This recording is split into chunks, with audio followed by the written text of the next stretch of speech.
Assalamualaikum warahmatullahi wabarakatuh. Salam sejahtera dan semoga kita dalam lindungan Allah Subhanahu wa taala. Perkenalkan, saya Dewi Deniati Soliha SEMM, dosen tetap Program Studi Manajemen Fakultas Ekonomi dan Bisnis pada Universitas Pembangunan Nasional Veteran Jawa Timur. Saat ini saya dalam proses mengikuti sertifikasi dosen gelombang 1 yang diselenggarakan oleh Kemendikbudristek tahun 2025. Saya akan melakukan penyusunan dokumen pernyataan diri dosen dalam unjuk kerja Tridharma Perguruan Tinggi atau PDD UKT-PT. Pada kesempatan ini, saya akan memaparkan salah satu mata kuliah yang saya ampu, yaitu Manajemen Pemasaran. Saya mengajar mata kuliah Manajemen Pemasaran pada semester genap tahun ajaran 2024-2025 dengan bobot 3 SKS, dan mata kuliah Manajemen Pemasaran ini merupakan mata kuliah wajib dengan kode khusus EM 141116. Adapun deskripsi mata kuliah Manajemen Pemasaran, yaitu mata kuliah ini membahas tentang teori dan studi kasus dalam menyusun nilai pada konsumen, pengembangan merek, strategi pemasaran, serta pemanfaatan teknologi dan keberlanjutan pemasaran. Mahasiswa juga belajar bagaimana membangun hubungan dengan konsumen, serta peran inovasi dalam pemasaran kontemporer.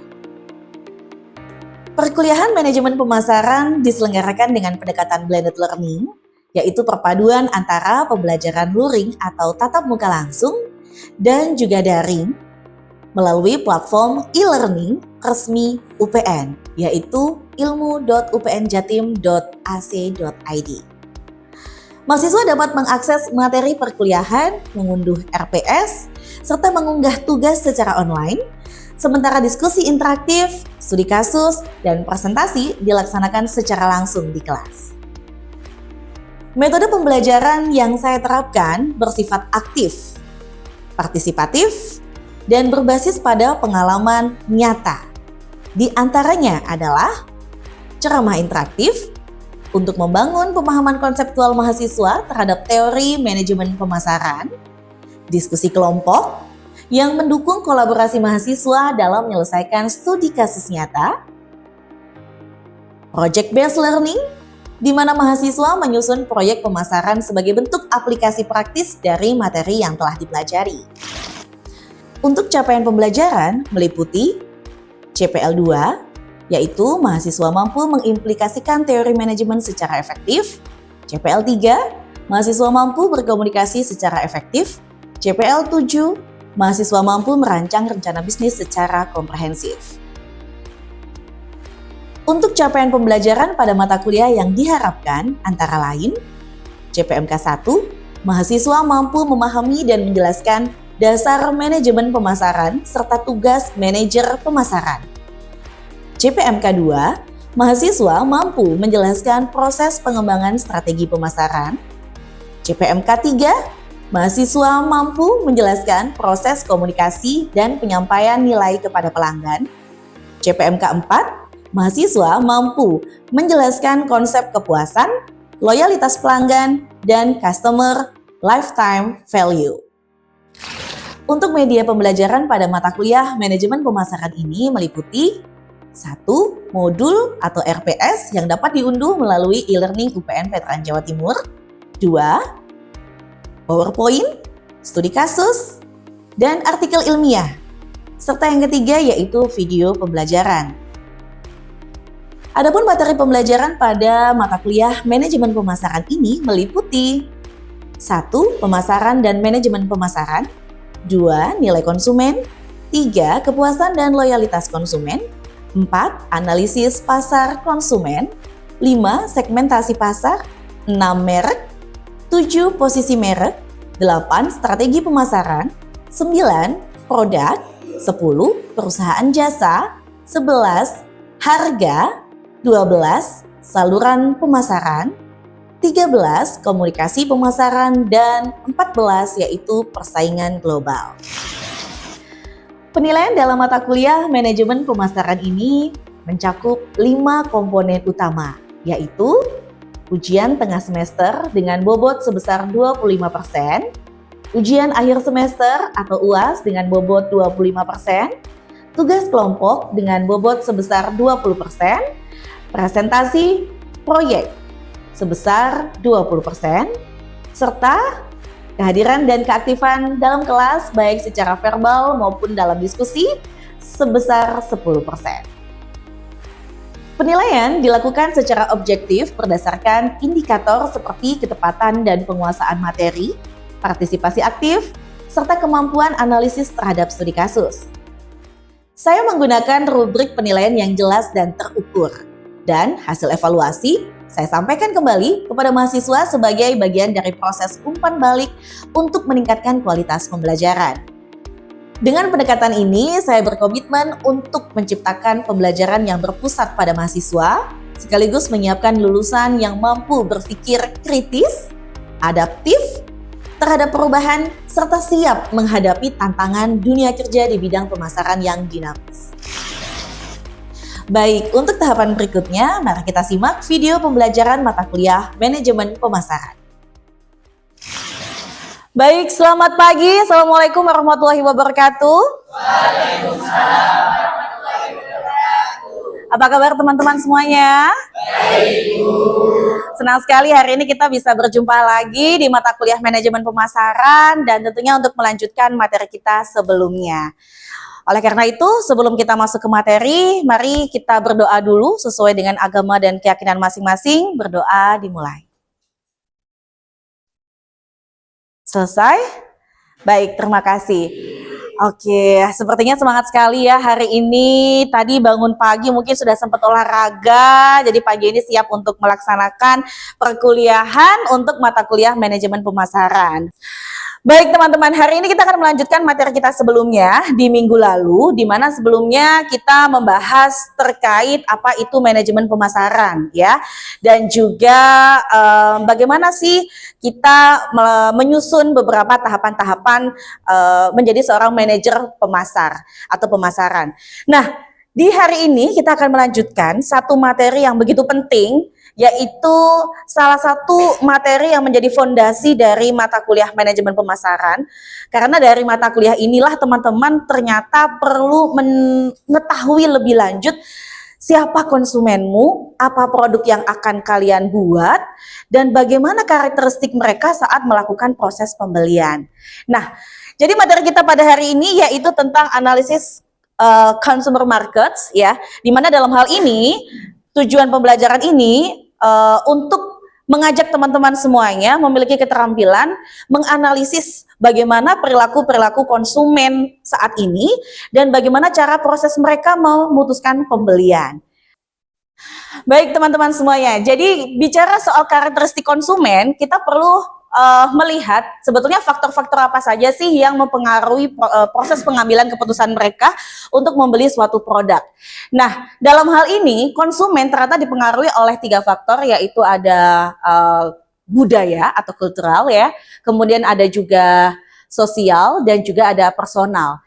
Nah, ini yang akan kita bahas satu persatu pada kesempatan hari ini. Baik teman-teman semuanya, sekarang kita masuk ke salah satu faktor yaitu di faktor budaya. Nah, budaya ternyata ini membentuk yang namanya pola pikir dan kebiasaan konsumsi seseorang.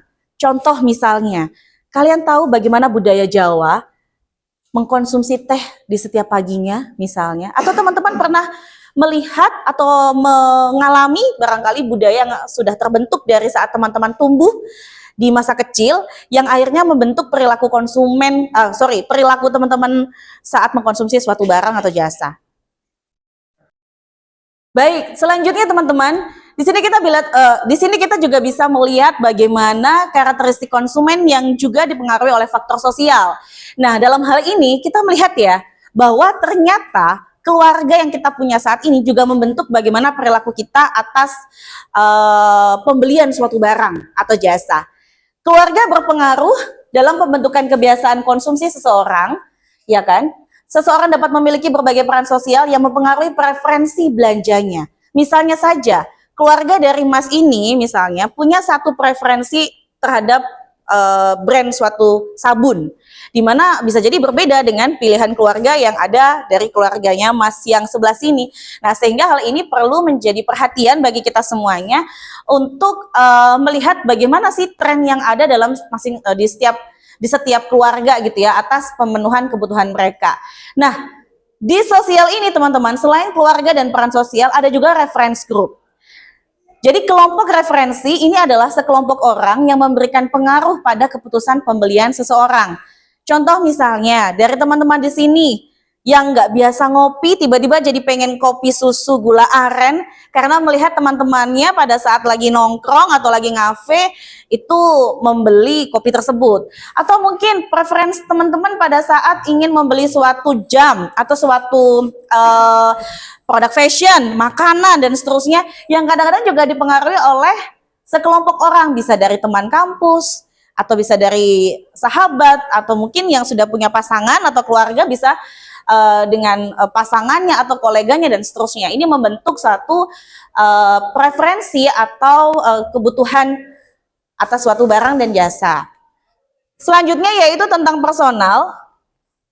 Nah, di personal ini teman-teman, jadi karakteristik konsumen saat ingin memutuskan pembelian itu juga dipengaruhi oleh usia, pekerjaan, lifestyle, personality, dan kondisi ekonomi.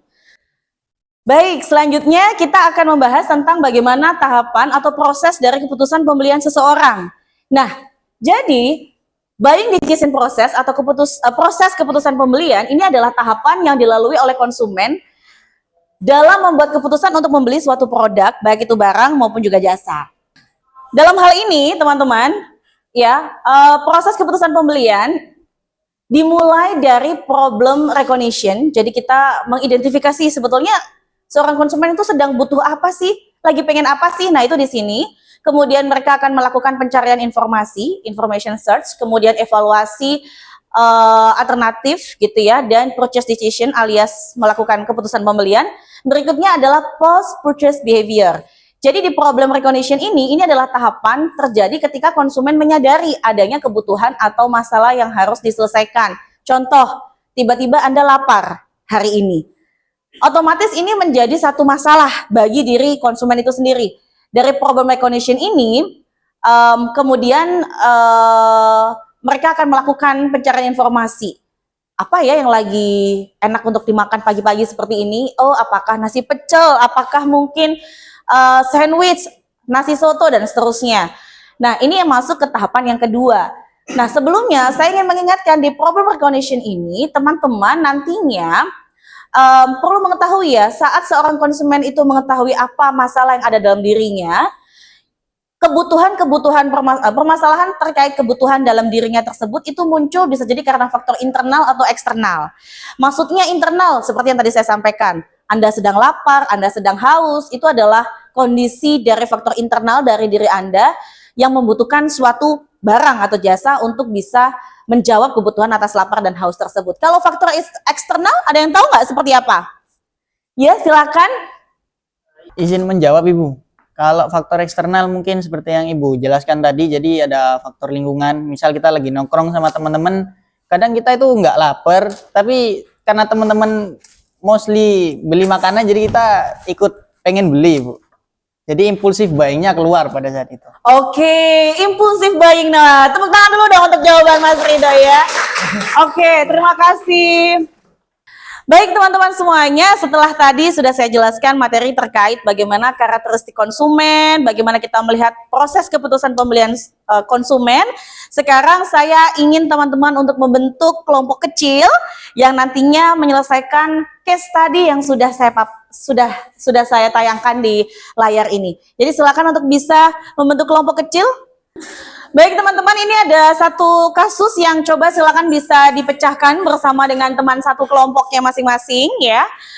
Dimana dalam kasus ini ada Amel, ini adalah seorang mahasiswi semester 4 yang sedang mencari produk skincare untuk mengatasi kulit wajahnya yang mulai berjerawat. Nah, ini sepertinya relate ya dengan teman-teman semuanya yang menjadi penyumbang dari omset atau pendapatan para perusahaan-perusahaan skincare di Indonesia. Nah, Ia menemukan dua pilihan nih ceritanya. Brand A adalah brand lokal dengan harga 80.000, tersedia di minimarket dekat kos, reviewnya juga biasa aja. Ada juga pilihan brand B, impor dari Korea Selatan, harganya 160.000, dipromosikan oleh influencer favoritnya di TikTok dan diklaim ampuh dengan packaging yang menarik. Baik, nah pertanyaan diskusinya silakan bisa lihat di layar. Jadi pertama, silakan teman-teman berdiskusi dengan teman satu kelompok mengidentifikasi faktor-faktor budaya, sosial, pribadi, dan psikologis yang mempengaruhi perilaku konsumen Amel. Yang kemudian yang kedua, jelaskan bagaimana tahapan proses pengambilan keputusan konsumen si Amel ini dalam kasus yang saya bawakan di layar.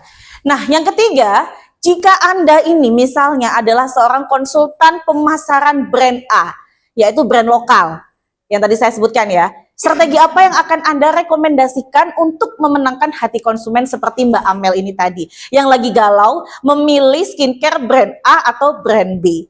Oke? Baik, sepertinya sudah selesai ya diskusinya. Coba saya ingin dengarkan dulu nih bagaimana tanggapan dari masing-masing kelompok. Untuk pertanyaan yang pertama, bagaimana teman-teman mengidentifikasi faktor-faktor budaya, sosial, pribadi, dan psikologis yang mempengaruhi perilaku konsumen Mbak Amel ini tadi yang lagi galau beli skincare? Baik, silakan untuk kelompok ini bisa menjawab dulu pertanyaan yang pertama, perwakilannya. Silakan. Baik Ibu, di sini saya dari perwakilan kelompok 1 ingin menjawab mengenai bagaimana sih identifikasi faktor-faktor budaya, sosial, dan juga pribadi, serta psikologis yang mempengaruhi perilaku konsumen Amel. Nah, di sini dari hasil diskusi kelompok 1 atau kelompok saya sendiri, bahwa dalam faktor budaya, menurut study case yang ada, itu Amel ini berada dalam faktor lingkungan yang memang dia itu sangat trendy dengan tren-tren Korea, terutama pada brand skincare, Ibu. Ya. Nah, lalu di faktor sosial sendiri, itu Amel ini terpengaruh oleh temannya, karena temannya ini merasa bahwa brand B atau brand skincare yang impor dari Korea itu dipromosikan oleh influencer sendiri dan juga sangat ampuh di teman-temannya itu. Nah, terus pada identifikasi faktor yang secara pribadi, bahwa Amel ini menurut Sadikis sebenarnya dia itu lagi berhemat. Betul, lagi hemat duit. Jadi secara budgeting dia terbatas. Nah, seperti itu Ibu. Jadi dia lagi berhemat, tetapi karena pengaruh dari faktor lingkungan, juga sosial. Nah, maka dari itu Amel ini mengusahakan gimana sih caranya dia itu untuk up to date lah, mengikuti tren dari teman-temannya sendiri, seperti itu. Nah, untuk yang terakhir pada bagian psikologis, ini saya bisa identifikasi menjadi 4 Ibu, seperti yang Ibu jelaskan tadi, bahwa ada motivasi, ada juga persepsi, dan juga emosi, serta memori. Nah, menurut dari diskusi kelompok kita di bagian motivasi sendiri, itu Amel ini tuh ingin tampil pede, Bu, karena Amel kan sedang berjerawat pada dari case-nya tadi gitu. Jadi, untuk tampil pede ini, dalam motivasinya Amel itu ingin bagaimana sih caranya dia itu supaya terlihat cantik sebagai mahasiswa atau mahasiswi semester 4. Kan seperti itu, Ibu. Oke. Nah. Tepuk tangan dulu, udah bagus. Oke, tepuk tangan dulu sekali lagi untuk Vigo. Terima kasih atas jawabannya. Menarik sekali ya. Jadi ternyata untuk seseorang nih, ini kita masih membahas Mbak Amel ya. Kita belum membahas Mbak Aulia, Mbak yang lain ya, AA yang lain, atau mahasiswa-mahasiswa yang lain yang mungkin punya kebutuhan yang sama, yaitu skincare. Tapi dari case seorang Amel yang tadi kita diskusikan, Amel ini punya beberapa faktor-faktor yang membuat dia itu bingung untuk menentukan pilihannya, untuk membelanjakan uangnya, gitu ya. Kita akan lanjutkan ke pertanyaan kedua, yaitu tentang bagaimana sih tahapan proses pengambilan keputusan konsumen terjadi dalam kasus ini. Baik, ada yang mau menjawab untuk pertanyaan diskusi yang kedua? Saya, Bu. Silakan. Saya izin menjawab pertanyaan yang nomor 2. Pertanyaannya kan bagaimana tahapan proses pengambilan keputusan konsumen terjadi dalam kasus Amel. Nah, untuk tahapan proses keputusan pembelian sendiri seperti yang tadi sudah dijelaskan, itu kan ada 5 tahap ya. Yang pertama itu adalah tahap pengenalan masalah.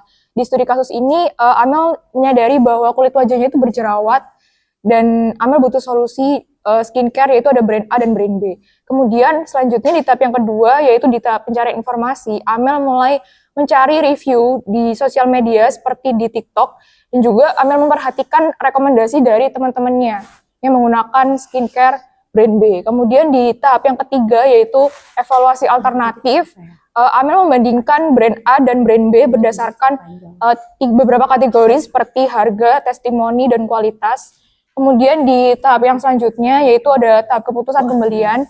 Di tahap ini Amel itu masih ragu-ragu belum membeli karena Amel bingung harus bersikap realistis dengan budgetnya hemat atau mengikuti tren dari teman-temannya yang menggunakan brand B. Kemudian di tahap yang terakhir yaitu ada tahap perilaku pasca pembelian. Di tahap ini Amel belum melakukan pembelian, tapi bisa jadi evaluasi dari teman-temannya itu bisa mempengaruhi preferensi jangka panjang. Oke, terima kasih atas jawabannya. Kita berikan tepuk tangan. Luar biasa ya. Jadi bagaimana kita mengidentifikasi tahapan-tahapan proses dari pengambilan keputusan Amel terkait bagaimana dia menentukan pembelian skincare-nya, apakah brand A dan brand B begitu ya. Dan tadi sudah dijawab satu opini gitu dari kelompok ini. Nah, sekarang saya ingin bagaimana teman-teman ini bertindak misalnya sebagai seorang konsultan pemasaran dari brand A yaitu brand lokal, di mana strategi ini apa yang bisa Anda lakukan gitu, apa yang bisa Anda rekomendasikan sebagai seorang konsultan pemasaran supaya walaupun Anda ini sebagai satu manajer pemasaran untuk sebuah brand lokal, tapi Anda punya daya saing, Anda mampu memenangkan hati konsumen seperti Mbak Amel. Baik, ada yang mau menjawab dalam hal ini? Saya Ibu. Ya, silakan. Ya, izin menjawab. Jika saya memposisikan sebagai konsultan pemasaran brand A, dan karena studi kasusnya di sini Amel seorang mahasiswi semester 4 yang berarti kurang lebih dekat sama sosial media Ibu. Jadi bisa memanfaatkan sosial media yang bernama TikTok kurang lebihnya. Karena TikTok ini trafficnya cepat sekali Ibu. Apalagi sekarang orang-orang kalau bingung nyari apa, mau masak apa, mau beli apa, itu langsung larinya ke TikTok Ibu. Jadi pemasaran lewat TikTok menurut saya itu efisien karena bisa langsung menjangkau pasar yang sangat luas. Terus yang kedua, kita bisa pakai yang namanya promosi buy one get one untuk memunculkan sekali lagi impulsif buying Ibu, karena sejatinya si mahasiswi ini bisa dipermainkan psikologisnya. Dia bisa mikir, oh ini kalau beli yang paket buy one get one bisa lebih untung buat saya meskipun harganya beda tipis. Dan untuk yang terakhir bisa memakai narasi storytelling, karena saat ini hook yang paling efektif itu adalah storytelling Ibu. Contohnya dari selebgram yang bernama Rosa Farah Diba sama Tangan Belang.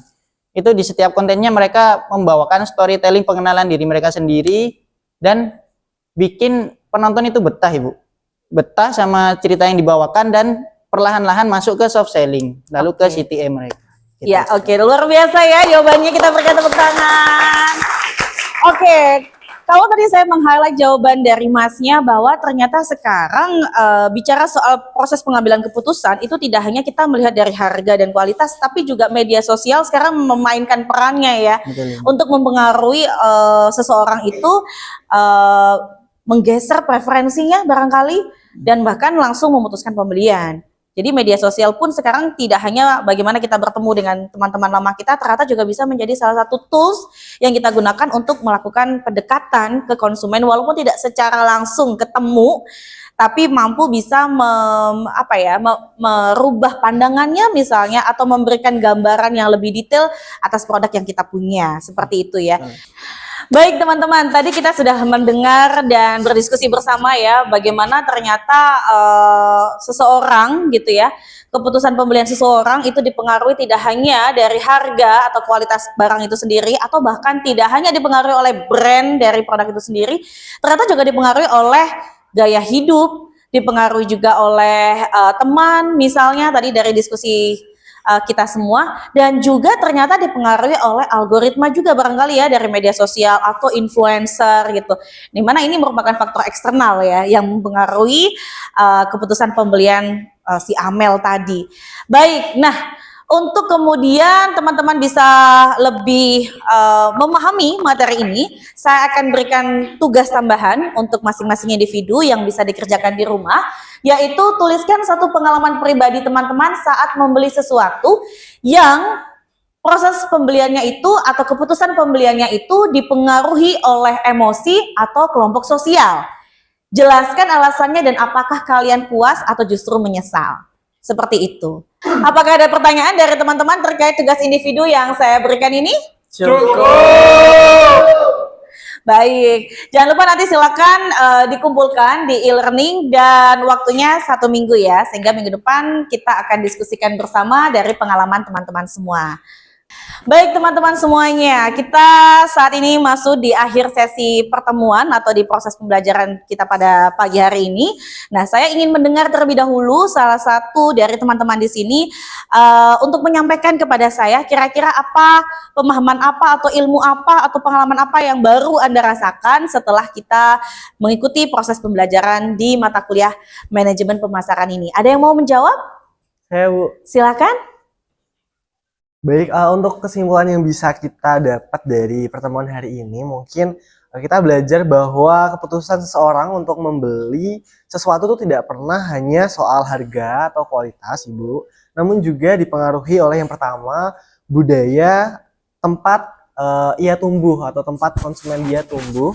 Lalu berikutnya adalah dipengaruhi juga oleh tekanan sosial yang ada di sekitarnya.